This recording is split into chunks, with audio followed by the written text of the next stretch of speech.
Question है which of the following reaction convert acetone into hydrocarbon having same number of carbon atom. Question में बोल रहा है कि एसीटोन को आपको हाइड्रोकार्बन में कन्वर्ट करना है और ऐसा कौन सी इस नेम रिएक्शन में होगा। तो देखो सेम नंबर होनी चाहिए, कार्बन के सेम नंबर रहने चाहिए। हाफ मान देखो, हाफ मान में तो कम हो जाएंगे नंबर, रिग्नार्ड में बढ़ जाएंगे नंबर। और अगर लिथियम एल्युमिनियम हाइड्राइड का रिडक्शन करवाते हो तो वो एल्कोहल में कन्वर्ट कर देता है, तो बचा कौन? वोल्फ किशनर। तो देखो ये अपन ने ले लिया मान लो एक कीटोन, ठीक है। इस कीटोन को किस में कन्वर्ट करना है? एसीटोन ले लेते हैं, चलो CH3 C double bond O CH3, यह है एसीटोन। इसको कन्वर्ट करना है सिंपल हाइड्रोकार्बन में, तो वोल्फ किशनर रिएक्शन करवा दे। वोल्फ किशनर रिएक्शन में रिएजेंट क्या लेंगे? NH2 और साथ में बेसिक मीडियम आपको लेना पड़ेगा, तब रिएक्शन होगी। तो क्या होगा? ये जो कीटोनिक ग्रुप है ना, इसको देखो ऑक्सीजन को उठाओ, यहाँ पे हाइड्रोजन दो, सीधा ये होता है। मैकेनिज्म भी बता दूंगा इसकी, C यहाँ पे H2 और CH3 ये बन जाएगा। ये है वोल्फ किशनर रिडक्शन, ठीक है। फर्स्ट ऐसा ही होता है कि किल्मेंशन रिडक्शन, अगर ये रिएजेंट यहाँ पर अपन ने वोल्फ किशनर के डाले हैं, वोल्फ किशनर रिएक्शन अगर किल्मेंशन करवाना हो तो क्या होगा? किल्मेंशन रिडक्शन। इसमें बस वही काम होगा जो ये से हो रहा है, पर रिएजेंट आपको पता होना चाहिए। वो एसिडिक मीडियम में होगा, zinc amalgam plus concentrate HCl। ये तो एसिडिक मीडियम में होता है किल्मेंशन रिडक्शन, वही जो इसमें भी वही होगा जो आपका एसीटोन है। इसको ये रिएजेंट दिया तो ये भी हाइड्रोकार्बन में एल्केन में कन्वर्ट हो जाएगा, पर इसमें एसिडिक मीडियम है और यहाँ पर वोल्फ किशनर में बेसिक मीडियम है। क्लियर बात?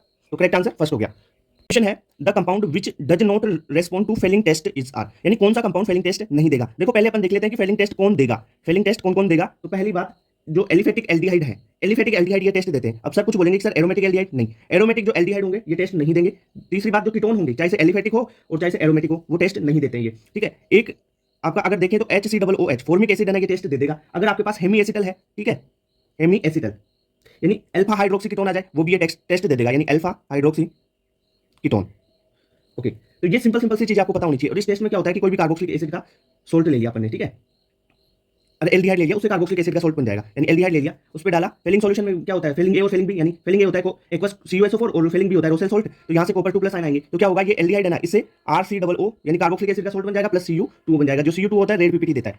अब ये देखो सारी चीजें बता दी मैंने यहाँ पे। अब देख लो इसमें क्वेश्चन में क्या पूछा है, the compound which does not respond to Fehling solution. कौन रेस्पॉन्ड नहीं करेगा? देखो ये है C6H5 एरोमेटिक एल्डिहाइड, ये एरोमेटिक एल्डिहाइड है और एरोमेटिक एल्डिहाइड ये टेस्ट नहीं देगा, यानी ये नहीं देगा। यहाँ पर देखो CH3CO ये क्या है? कीटोन, तो कीटोन भी ये टेस्ट नहीं देगा।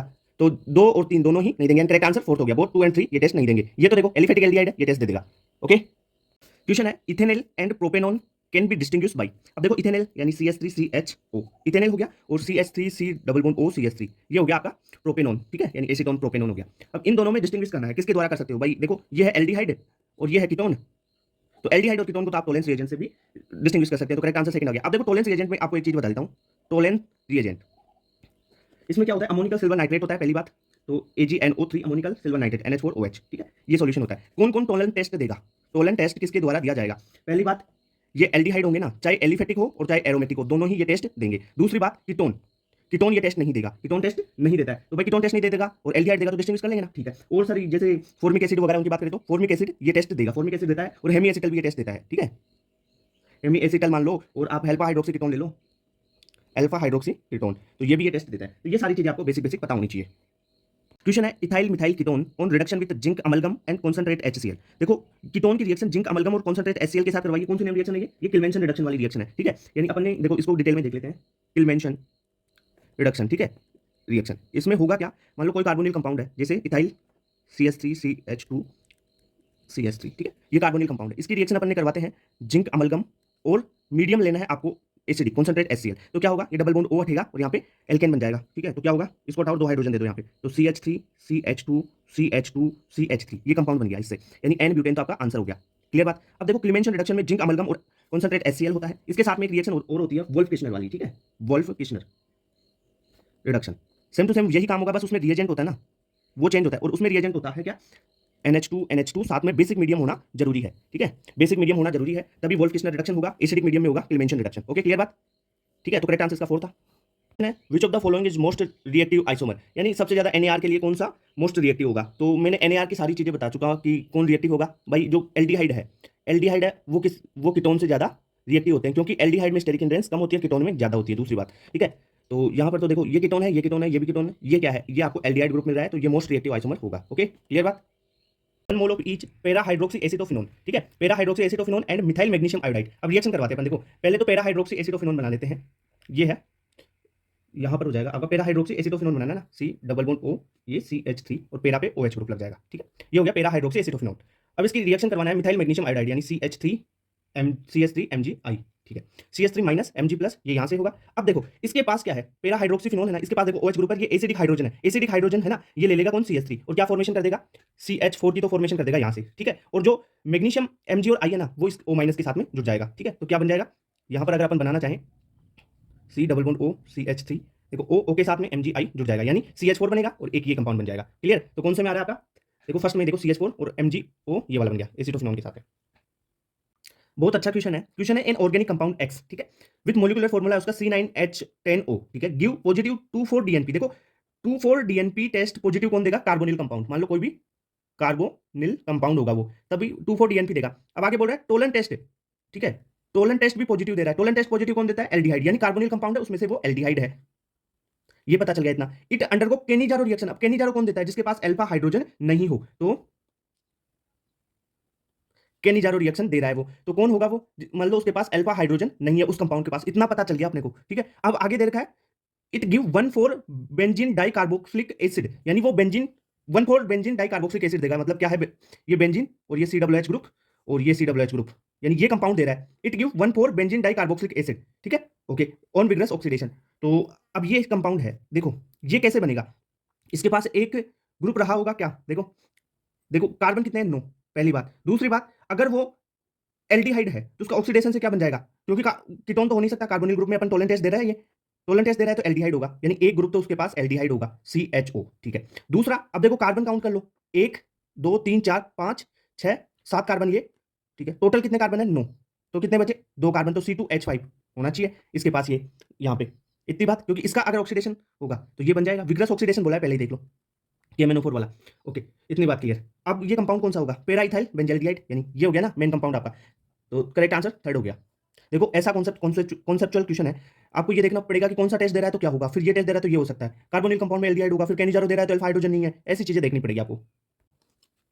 क्वेश्चन है IUPAC name of this compound, देखो क्या दे रखा है आपको, ये फेनिल बेंजीन CH2COOH, देखो फंक्शनल ग्रुप यहाँ पर है, नंबरिंग कर दो 1 2, ठीक है, 2 कार्बन की तो आपकी मेन चेन हो गई। ये सब्स्टिट्यूट क्या लगा हुआ है, फेनिल ग्रुप आपका सब्स्टिट्यूट लगा हुआ है, ये ग्रुप होता है ना, ये इसे बोलते हैं फेनिल, ठीक है, ओके। तो क्या है, 2 पे फेनिल लगा हुआ है, 2 पे फेनिल और 2 कार्बन है इथेन ओइक एसिड, ठीक है, ओइक एसिड कार्बोक्सिलिक एसिड के लिए, तो करेक्ट आंसर क्या हो गया आपका सेकंड।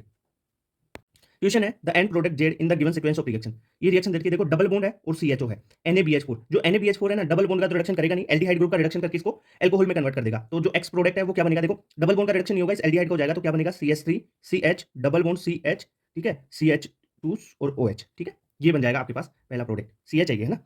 अब क्या होगा, इस पे अपन ने डाला HCl और ZnCl2, HCl ZnCl2, ये क्या करेगा, OH को हटाएगा, Cl लगाएगा, तो क्या बना CH3 CH double bond CH bond H2Cl, ठीक है। इसके बाद में क्या डाला हुआ है इसमें, ये बन गया आपका वाई प्रोडक्ट। अब KCN डाला और साथ में हाइड्रोलिसिस भी करवाया, तो H3O प्लस, देखो KCN डाला तो Cl हट के CN जुड़ेगा और CN का हाइड्रोलिसिस होकर कार्बोक्सिलिक एसिड बन जाएगा, यानी जो जेड प्रोडक्ट है वो क्या बनेगा, देखो Cl हटेगा CN जुड़ेगा, फिर CN का क्या होगा, साइनाइड का क्या होगा, हाइड्रोलिसिस होगा तो कार्बोक्सिलिक एसिड में कन्वर्ट हो जाता है ना, मेथड ऑफ प्रिपरेशन में बताया था मैंने ये चीज आपको। तो क्या बन जाएगा CH3 CH double bond CH CH2 COOH, ठीक है, ओके। तो करेक्ट आंसर क्या हो जाएगा, जेड प्रोडक्ट अपने को पूछा है तो CH3 CH CH2 COOH first ही करेक्ट हो गया, ठीक है।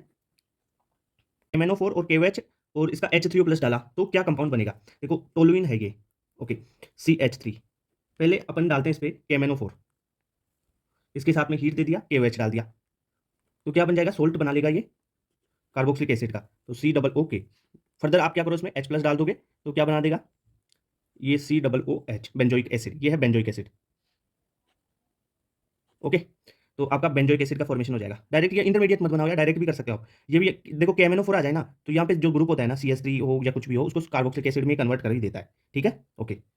Which of the following cannot be formed by the reaction of dry ice? Dry ice क्या है, CO2 है, with Grignard reagent। अब यहाँ पे देखो ड्राई आइस दे रखा है, ये CO2 ही है ना, तो with Grignard reagent, Grignard reagent के अगर CO2 के साथ रिएक्शन करवाते हैं तो क्या नहीं बनेगा, एसिटिक एसिड, प्रोपियोनिक एसिड और फॉर्मिक एसिड। देखो फॉर्मिक एसिड एक कार्बन है तो एक कार्बन वाला तो बनेगा नहीं मिनिमम, ठीक है, 2 कार्बन तो मिनिमम होनी चाहिए। देखो अपन ने मान लो RMGX ले लेते हैं, पहले रिएक्शन करवाते हैं, CO2 को ऐसे लिखिए ओपन स्ट्रक्चर में, ठीक है, रिएक्शन किससे करवाई, ग्रिग्नार्ड रिएजेंट RMGX से, ठीक है, R माइनस है, ये यहाँ तोड़ा इसको, यहाँ पे माइनस यहाँ पे प्लस, R माइनस यहाँ पे जुड़ेगा, ठीक है, तो क्या कंपाउंड बनेगा आपके पास, ये देखो डबल बॉन्ड O, C के साथ में जुड़ा R, ठीक है, O और MgX, ठीक है, हाइड्रोलिसिस किया यानी वाटर दिया इसको, H3O प्लस मान लो, तो क्या होगा, ये यहाँ से टूटेगा, यहाँ पे H प्लस आ जाएगा, तो O डबल बॉन्ड C, ये R रहा आपका, ये OH रहा, ठीक है, यही तो बना, क्लियर बात। तो ये कार्बोक्सिलिक एसिड, देखो मिनिमम अगर R को आप एक कार्बन भी रखते हो ना तो मिनिमम 2 कार्बन का बनेगा, तो एसिटिक एसिड बन जाएगा, ठीक है, R को 2 रखोगे 3 कार्बन का बन जाएगा, पर एक कार्बन तो नहीं हो सकता ना, ये भाई R तो मिनिमम एक कार्बन तो ये होगा, एक कार्बन तो है ही पहले से, तो फॉर्मिक एसिड नहीं बन सकता है, ठीक है, तो ये मैकेनिज्म होगी इसकी। क्वेश्चन है इन द रिएक्शन इथेनॉल की रिएक्शन PI3 के साथ करवाया, फिर KCN के साथ फिर हाइड्रोलिसिस करवाया तो सी कंपाउंड बना। अपने को सी कंपाउंड देखना है वो कौन सा होगा, ठीक है। इथेनॉल की रिएक्शन करवाते हैं सबसे पहले,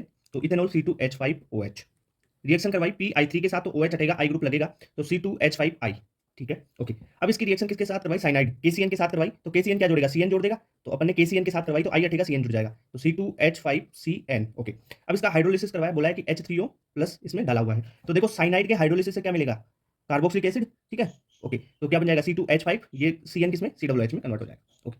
तो यहाँ पर आपको पूछा है कि जो फाइनल प्रोडक्ट है वो क्या बनेगा, ठीक है। तो ये है प्रोपियोनिक एसिड, 3 कार्बन है तो propionic acid, correct answer third हो गया। क्वेश्चन है which of the following is the correct order of acidic strength, carboxylic acid है ये, इसमें आपको पूछा है एसिडिक स्ट्रेंथ। देखो जो एसिडिक स्ट्रेंथ होती है ना वो इलेक्ट्रॉन विड्रॉइंग ग्रुप के डायरेक्टली प्रोपोर्शनल होती है। अब यहाँ पर देखो क्लोरीन दे रखा है आपको, जो क्लोरीन है, क्लोरीन क्या है, इलेक्ट्रॉन विड्रॉइंग ग्रुप है, ठीक है सर। अब इसमें आप एक कॉन्सेप्ट पढ़ते होंगे DNP, ये ट्रिक है, पहले अपन डिस्टेंस देखते हैं, फिर नंबर देखते हैं, फिर देखते हैं पावर, ठीक है, DNP। तो जितनी ज्यादा डिस्टेंस, जितने पास में होगी डिस्टेंस उतनी ज्यादा एसिडिक स्ट्रेंथ बढ़ेगी, जितने ज्यादा नंबर होंगे उतनी ज्यादा एसिडिक स्ट्रेंथ होगी, जितनी ज्यादा पावर होगी इलेक्ट्रॉन विड्रॉइंग ग्रुप की उतनी ज्यादा एसिडिक स्ट्रेंथ होगी, ठीक है। पहले आप डिस्टेंस देखो, सब में डिस्टेंस सेम है, ठीक है, यानी 2 कार्बन देखो, 2 कार्बन छोड़ के Cl लगा, 2 कार्बन छोड़ के Cl लगा, 2 कार्बन छोड़ के Cl लगा, फिर नंबर देख लो, ऐसे क्रम में देखो कि पहले डिस्टेंस फिर नंबर फिर पावर, ठीक है। नंबर देखो यहाँ पर 3 है, यहाँ पर 2 है Cl, यहाँ पर 1 Cl है, यानी इलेक्ट्रॉन विड्रॉइंग ग्रुप क्या करेंगे, एसिडिक स्ट्रेंथ बढ़ाएंगे, तो जितने ज्यादा नंबर होंगे एसिडिक इलेक्ट्रॉन विड्रॉइंग ग्रुप की उतनी ज्यादा एसिडिक स्ट्रेंथ, तो करेक्ट आंसर हो जाएगा, यानी Cl यहाँ पे 3 है, यहाँ पे 2 है, यहाँ पे 1 है, तो और यहाँ पे है ही नहीं, ठीक है, तो इसका सबसे कम और 3 Cl वाले का सबसे ज्यादा, तो करेक्ट आंसर फर्स्ट हो गया। Acetic acid exist in dimer state in benzene due to, देखो बेंजीन में अगर एसिटिक एसिड होगा तो एसिटिक एसिड डाइमर स्टेट में स्टेबल होता है, ठीक है, एग्जिस्ट करता है, तो वो डाइमर स्टेट पहले इसकी बना लेते हैं, किसके कारण होगा वो देखते हैं अपन। जैसे डाइमर बनाए CH3C, यहाँ पे C डबल बॉन्ड O, यहाँ पे O, ये H, ठीक है, ओके। दूसरा भी बना लो आप C, यहाँ पे CH3 डबल बॉन्ड O, ठीक है, ये O और ये H, ठीक है। अब देखो इन दोनों में क्या होगा, यहाँ पर हाइड्रोजन बॉन्ड है और ये H और इस OH में हाइड्रोजन बॉन्ड है, तो जो ये हाइड्रोजन बॉन्ड बन रहे हैं इनके कारण तो डाइमर स्टेबल एग्जिस्ट कर रहा है इनका, तो करेक्ट आंसर सेकंड हो गया इसका। क्वेश्चन है which among the given carboxylic acid is highly insoluble in water, देखो किस कौन सा हाईली इनसोल्युबल होगा कंपैरेटिवली इसमें, देखो प्रोपियोनिक, हेक्सानोइक मतलब इसमें 3 कार्बन, इसमें 6 कार्बन, इसमें 4 कार्बन है, और यहाँ पर डेकेनोइक मतलब 10 कार्बन है, तो देखो जितनी हाइड्रोकार्बन की चेन बढ़ेगी यानी हाइड्रोफोबिक इंटरेक्शन बढ़ेंगे, और हाइड्रोफोबिक इंटरेक्शन बढ़ा तो वो वाटर में कम सोल्युबल होगा, यानी यहाँ पे 10 कार्बन यानी हाइड्रोकार्बन की लंबी चेन ज्यादा है, यानी हाइड्रोफोबिक इंटरेक्शन बढ़ेगा हाइड्रोकार्बन पार्ट का, तो ये पार्शली इनसोल्युबल होंगे वाटर में बहुत कम, ठीक है, तो हाईली इनसोल्युबल इनको ही बोलेंगे, तो करेक्ट आंसर फोर्थ हो गया।